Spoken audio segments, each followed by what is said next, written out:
Bismillahirrahmanirrahim. Alhamdulillahirabbil alamin.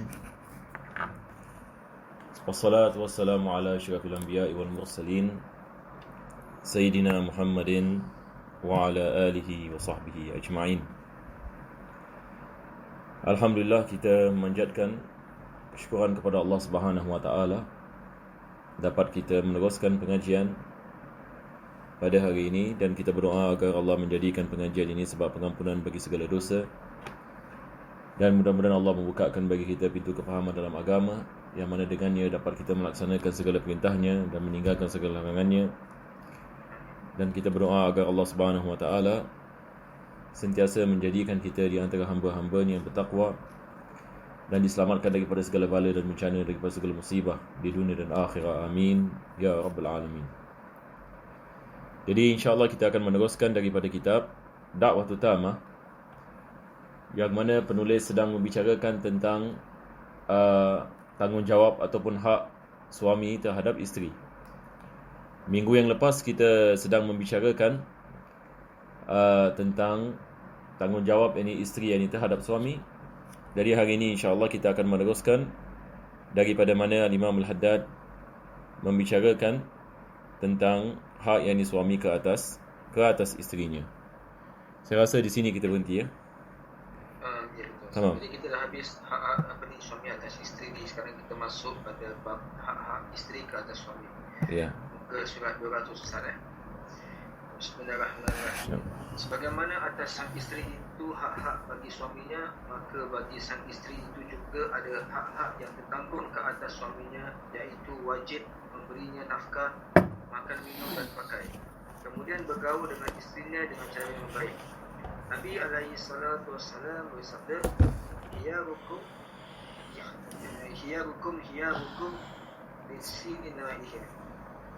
linisa'ihim. Sebaik-baik kamu adalah mereka yang berbuat baik kepada isteri-isterinya. Sabda beliau yang lain, khairukum li ahlihi wa ana khairukum li ahli. Sebaik-baik kamu ialah orang yang paling baik kepada isterinya, dan aku adalah orang yang paling baik sekali kepada isteri. Dan pertama sekali penulis ini beliau mengatakan hak seorang suami ke atas isteri adalah banyak, dan ini disebutkan dengan terperinci dalam kitab-kitab fikih. Cuma kitab Da'watul Tamah ini dia lebih kepada nasihat. Dia membicarakan ilmu fikih ini secara umum, tetapi ia lebih kepada nasihat ini daripada penulis. Maka beliau mengatakan seperti mana kita ada hak isteri ke atas suami, kita juga ada hak suami ke atas isteri. Maka daripadanya beliau mengatakan,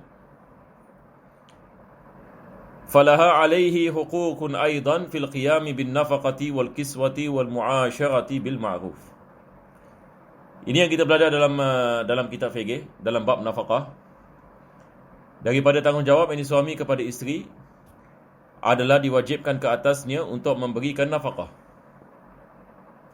Jadi nafaqah ini kita mengatakan dalam segi perumahan, dalam segi makanan, maka wajib seorang suami dia memberi kepada isterinya apa yang diperlukan untuk menjalankan kehidupan, seperti perumahan, seperti makanan, seperti pakaian. Dan begitu juga wal mu'asyarah bil ma'ruf. Yang dimaksudkan dengan mu'asyarah bil ma'ruf ini maksudnya pergaulan dengan baik. Ini adalah wajib ke atas suami. Allah Subhanahu wa taala mengatakan dalam Al-Quranul Karim, wa'ashiruhunna bil ma'ruf. Hendaklah kamu bermuasyarah dengan isteri-isteri kamu dengan kebaikan. Maka ini adalah perkara yang diwajibkan. Dan beliau mengatakan, waqad qala alaihi salatu wassalam, khiyarukum li nisa'ihim. Sebaik-baik daripada kamu adalah yang sebaik-baik kepada isteri-isteri mereka. Maka di sini Nabi SAW dia memberikan kepada kita perbandingan. Sebaik-baik kamu adalah yang paling baik terhadap isterinya. Jadi di sini kita lihat bagaimana di dalam Islam ini memuliakan wanita. Islam ini memuliakan kekeluargaan. Islam memuliakan yakni suami dan isteri, hubungan di antara suami dengan isteri. Islam ini mewajibkan yakni suami untuk menjalankan tanggungjawabnya sebagai seorang suami. Dan Islam ini mewajibkan ke atas suami untuk melayani isterinya dengan baik. Begitu juga seperti mana Islam mewajibkan isteri untuk melayani suaminya dengan baik. Maka Allah mewajibkan suami melayani isteri dengan baik, dan Allah juga mewajibkan isteri melayani suami dengan baik. Allah memberikan beberapa tanggungjawab ini kepada suami, dan Allah memberikan beberapa tanggungjawab kepada isteri. Maka untuk kita mendapatkan keluarga yang sakinah dan yang baik, yang dirahmati oleh Allah Subhanahu Wa Taala, maka tiap-tiap daripada isteri dan suami mesti melaksanakan tanggungjawab yang diberikan oleh Allah Subhanahu Wa Taala. Jadi apabila kita memahami apakah tanggungjawab kita dan kita melaksanakannya dengan baik, maka Allah akan memberikan barakah. Allah Subhanahu Wa Taala akan memberikan barakah kepada keluarga. Allah akan memberikan barakah kepada anak-anak. Allah akan memberikan barakah kepada harta dan sebagainya. Kesemuanya didapati kalau kita melaksanakan akan perintah Allah Subhanahu Wa Taala. Seorang suami melaksanakan tanggungjawabnya sebagai seorang suami, seorang isteri melaksanakan tanggungjawabnya sebagai seorang ini isteri. Maka ini kita akan mendapatkan keberkahan daripada Allah Subhanahu Wa Taala. Dan selepas itu kita lihat hadis yang biasa kita dengar. Nabi SAW mengatakan, khairukum li ahlihi wa ana khairukum li ahli. Dan Nabi mengatakan sebaik-baik kamu adalah yang paling baik kepada keluarganya. Dan aku adalah orang yang sebaik-baik ke atas keluargaku. Maka di sini kita lihat para ulama mereka mengatakan seseorang itu kalau dia nak mengetahui akan diri dan muhasabah dirinya, sama ada dia orang yang baik ataupun sebaliknya, maka dia kena lihat bagaimana hubungannya dengan keluarganya yang terdekat. Sebab kebiasaannya manusia apabila dia berada di rumahnya, maka di situ adalah cermin yang dibagi akhlaknya. Yang ini maksudnya kebiasaan seseorang apabila di rumah, maka caranya dan juga pergaulannya ini di rumah, ia adalah cermin yang dibagi sikapnya. Apa maksudnya? Sebab biasanya manusia kita apabila kita berada di luar, kadang-kadang ada benda kita nak buat tapi kita malu. Sebab kawan kita ada, misalnya orang luar, dia lihat, dia hormat kita sebagai misal, kita segan nak melakukan sesuatu yang ini misalnya di hadapan orang yang kita tidak kenal, ataupun di hadapan orang yang kita kenal. Tetapi berbeza kalau sekiranya seseorang itu berada di dalam rumahnya. Beza kalau sekiranya seseorang itu bersama isterinya, bersama adik-beradiknya misalnya. Maka biasa kalau kita dengan ahli keluarga, kita tak peduli, betul kita?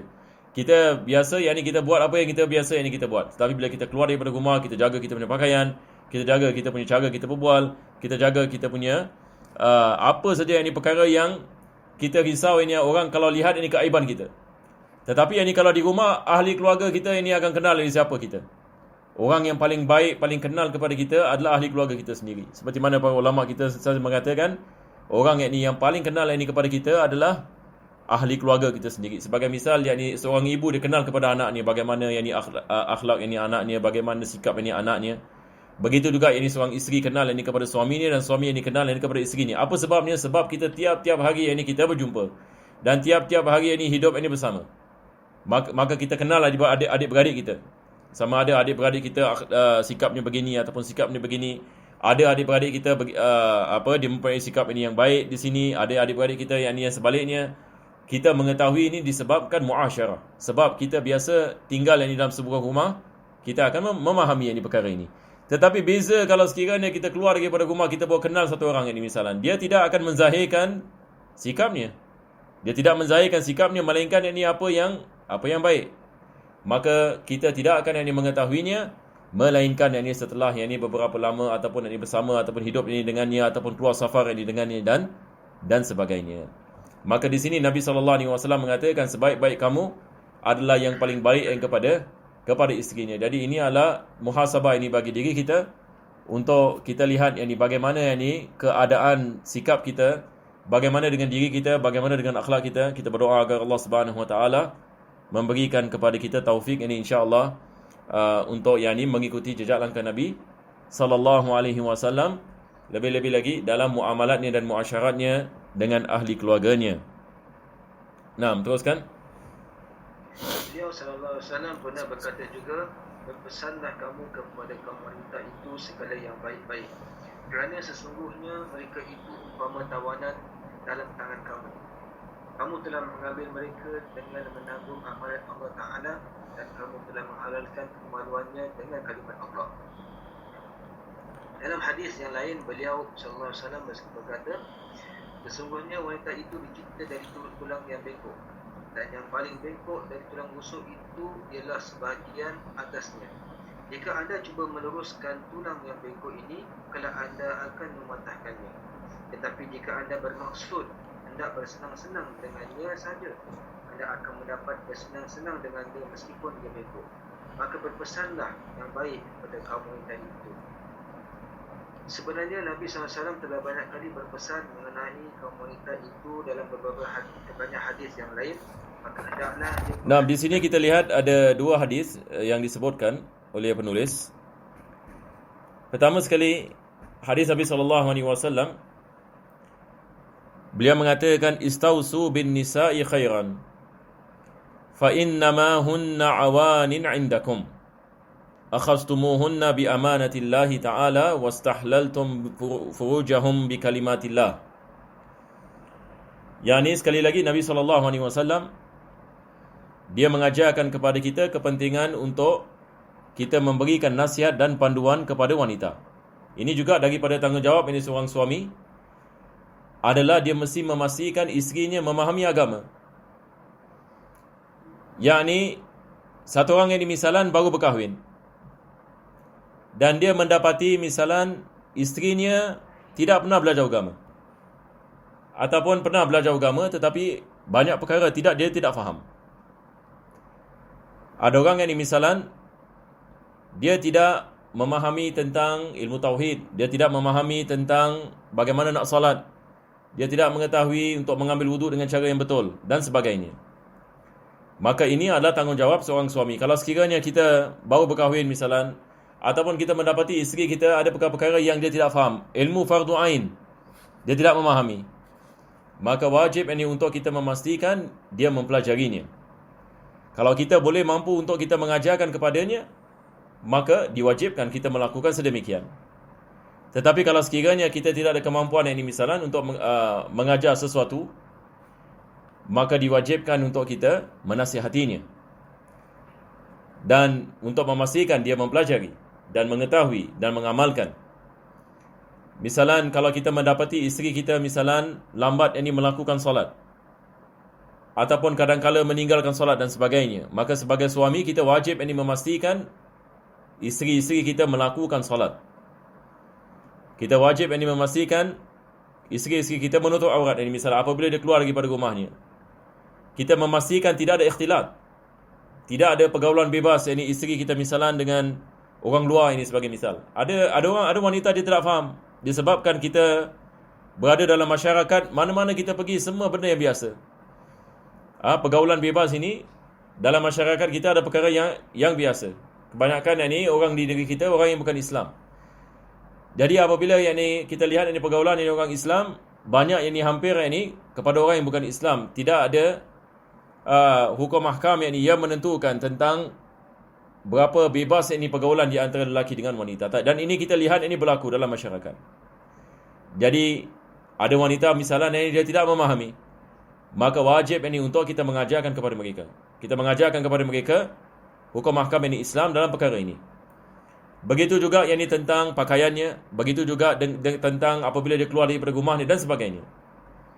Jadi wajib ini kita memastikan isteri-isteri kita melaksanakan perintah Allah. Kita memastikan diri kita melaksanakan perintah Allah, dan kita juga memastikan isteri kita juga melaksanakan perintah Allah dan tidak melakukan perkara yang diharamkan. Maka Nabi SAW mengatakan istausu bin nisa khaira. Dan ini adalah tanggungjawab ini suami. Kalau suami yang ini misalan dia tidak kisah apa isteri dia nak pakai, yang ni pakailah. Siapa yang ni isteri nak bergaul, yang ni bergaul lah. Apa yang ni isteri nak melakukan, lakukanlah. Ini kalau dalam istilah bahasa Arab kita panggil dayus. Dayus yang ni maksudnya dia tidak peduli. Apa yang ni isteri dia nak buat, yang ni dia biarkan. Maka suami yang ni akan menanggung yang ni dosa. Kenapa yang ni suami yang ni menanggung dosa? sebab ini adalah di bawah tanggungjawabnya. Jadi kalau sekiranya kita tidak melaksanakan tanggungjawab kita, maka kita juga menanggung dosanya. Yakni sebagai misal, sama juga tentang anak-anak. Kalau anak-anak kita tidak melakukan solat, ini ibu bapa menanggung yang ini dosa ini. Sebab ibu bapa tidak memerintahkan anak melakukan solat. Maka hari kiamat Allah Subhanahu Wa Taala akan hisab ini ibu bapa. Kenapa kamu tidak perintahkan anak kamu melakukan solat? Kenapa yang ini mereka tidak tutup aurat? Kenapa mereka tidak kenal kepada agama? Kenapa yang ini isteri tidak menutup aurat dan sebagainya? Jadi Nabi SAW memerintahkan kita yang ini pertama sekali adalah untuk kita sentiasa menasihati yang ini wanita-wanita kita melaksanakan akan perintah Allah Subhanahu Wa Taala. Dan beliau mengatakan fa inna ma hunna awanin indakum. Perkataan awan ini dalam bahasa Arab ini maksudnya ibarat ini kita mengatakan tawanan. Dia ibarat yang ini sebagai yang ini tawanan. Yang ini daripada maknanya seperti mana kita mengatakan tanggungjawab yang ini suami ke atas yang ini isterinya. Dan Allah Subhanahu Wa Taala mewajibkan isteri mentaati yang ini kepada suami. Dan Allah mewajibkan yang ini suami menasihati yang ini akan yang ini isteri. Maka ini adalah daripada maknanya. Kita di sini membicarakan yang ini tentang yang ini tanggungjawab. Dan isteri yang ini wajib mematuhi suaminya. Kenapa ini isteri mewajib yang ini mematuhi suaminya? Maka isteri wajib yang mematuhi ini suaminya atas ini perkara yang diperintahkan oleh Allah Subhanahu Wa Taala. Maka di sini Allah Subhanahu Wa Taala memberikan suami kepimpinan ke atas yang ini isteri. Maka di sini Allah Subhanahu Wa Taala Nabi SAW mengatakan di dalam hadisnya, ini adalah daripada tanggungjawab ini bagi suami untuk memberikan nasihat. Sebab ini isteri di bawah yang ini pimpinan suami. Akhastubuhunna bi amanatillah. Maka kamu mengambil mereka dengan amanah daripada Allah Subhanahu. Yani kamu mengambil mereka sebagai isteri-isteri kamu sebagai amanah. Amanah terhadap Allah Subhanahu Wa Taala. Wastahlaltum furujahunna bi kalimatillah. Dan kamu mendapatkan yakni halal yakni bagi bagi apa kita mengatakan, yakni dihalalkan ini pergaulan dan juga dihalalkan dalam bahasa Melayu apa perkataan itu? Dan kat sini dan kamu telah menghalalkan kemaluannya. Ya. Furuj ini di sini maksudnya kemaluan ya. Kamu telah menghalalkan kemaluan. Apa kemaluan? Apa maksudnya? Yani apabila kita melakukan akad nikah, persetubuhan yang ini sudah menjadi halal. Yani akad nikah menghalalkan persetubuhan. Jadi maksudnya di sini dia menghalalkan alat yang ini kelamin.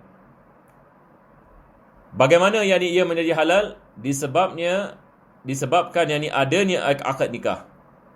Apabila kita melakukan akad nikah, maka akad nikah ini menghalalkan. Bagaimana yang ini ia menghalalkan? Dengan kalimat Allah. Apa maksud yang ini dengan kalimat Allah? Sebab bila kita melakukan akad nikah, kita melakukan akad nikah berdasarkan dengan hukum Allah Subhanahu Wa Taala. Kita mengatakan, orang mengatakan ini zawajtuka ibnati Fatimah bil mahri kada wa kada. Qabiltu tazwijaha. Yani kita ada ijab ini dan ada qabul. Dan ini kita mengikut ini akan hukum mahkam ini Allah Subhanahu Wa Taala. Maka ia menjadi halal dengan kalimat Allah. Maka apabila yang ia menjadi halal dengan kalimat Allah, maka wajib ini untuk kita kembali ini kepada hukum mahkam Allah Subhanahu Wa Taala di dalam kita menjalankan hubungan yang di antara suami dengan isteri. Dan daripada perkara yang diwajibkan adalah al-wasiyah. Yakni diwajibkan kita memberikan nasihat dan kita memastikan dia melaksanakan akan perintah-perintah Allah Subhanahu Wa Taala. Mudah-mudahan Allah memberikan kepada kita taufik dan hidayah. Dan selepas itu kita ada hadis ini yang seterusnya. Al-Imam Al-Haddad membicarakan tentang ini hadis yang biasa kita dengar. bagaimana Nabi SAW menyifatkan wanita. Yani Nabi SAW menyifatkan ini wanita sebagai sesuatu yang tidak boleh berlaku keras jadi terhadapnya dan tidak boleh terlalu lembut. Kalau kita terlalu keras jadi dia patah. Kalau kita terlalu lembut maka dia bengkok. Jadi dia nak kena di antara yakni kelembutan dan juga yakni kekerasan. Yani di sini Nabi SAW memberikan ini misal. Bagaimana kita nak memberikan nasihat kepada wanita. Bagaimana kita nak mendampinginya. Bagaimana kita nak ajarnya. Dan kita tidak boleh menggunakan kekerasan. Kalau kita terlalu keras, musibah. Ia mendatangkan perpisahan dan penceraian yakni dan sebagainya. Walaupun niat kita baik. Ada orang niat dia baik, tapi dia violent, masalah. Jadi baik, niat baik, tapi terlalu keras. Isterinya pula yakni misalan tak faham, maka ini menyebabkan ini masalah. Tetapi ada orang yang ini pula terlalu lembut pun masalah juga. Terlalu lembut pun ada muskilah. Yani akhirnya ini wanita itu tidak berubah. Sebab dia tidak lihat ini apa-apa. Isterinya, suami dia selalu ini manjakan ini sebagai misal. Hatta yang isteri tidak melakukan salat, tapi suami mengatakan tak apalah, lain kali pun boleh. Sekarang boleh lain kali nanti insya-Allah. Lama kelamaan yakni ia tidak mendatangkan apa-apa ini perpisahan. Tetapi yakni dia mesti di antara dengan kelembutan dengan kekerasan. Yani ada kalanya kita nak kena strict tentang perkara-perkara yang wajib. Kita kena serius, kita kena membicarakan kepadanya. Ini adalah perkara yang wajib, yang diharamkan kita melakukan perkara seperti ini. Tidak dibolehkan kita melakukan benda seperti ini. Dan juga kita ada ayat dalam Al-Quranul Karim berkenaan ini dengan bagaimana ini tarbiyah kepada wanita.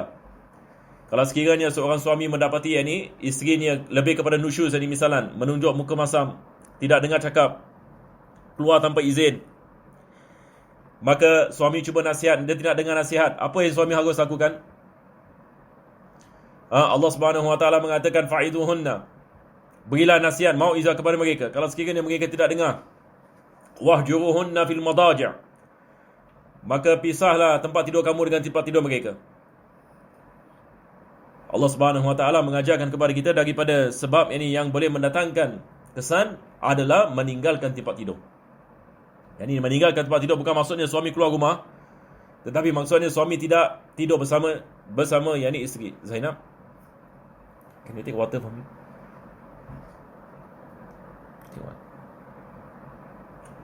Maka ini memberikan kesan ini kepada isteri.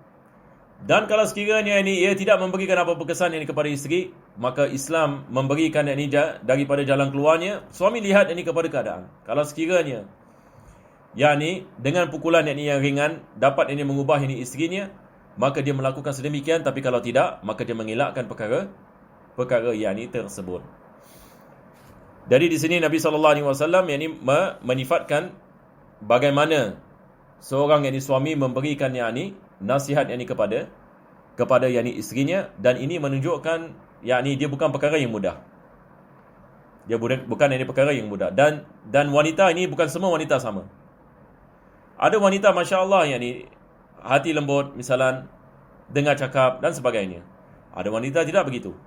Ada wanita yakni suami penat nak kena membicarakan lagi dan lagi misalan, ataupun dia tanya kenapa. Ada wanita tidak. Ada wanita satu kali masya-Allah yakni dia terus yakni melakukan misalan. Jadi ini semua yakni balik yakni kepada jenis yakni wanita dan sikap-sikap mereka, dan bagaimana sebagai seorang suami kita perlu mempunyai yakni hikmah dalam yakni berhadapan yakni dengan isteri. Wallahu a'lam yakni bissawab. Insya-Allah kita berhenti di sini untuk kitab kita yang pertama, dan kita meneruskan kepada kitab ini Fathul Muin yakni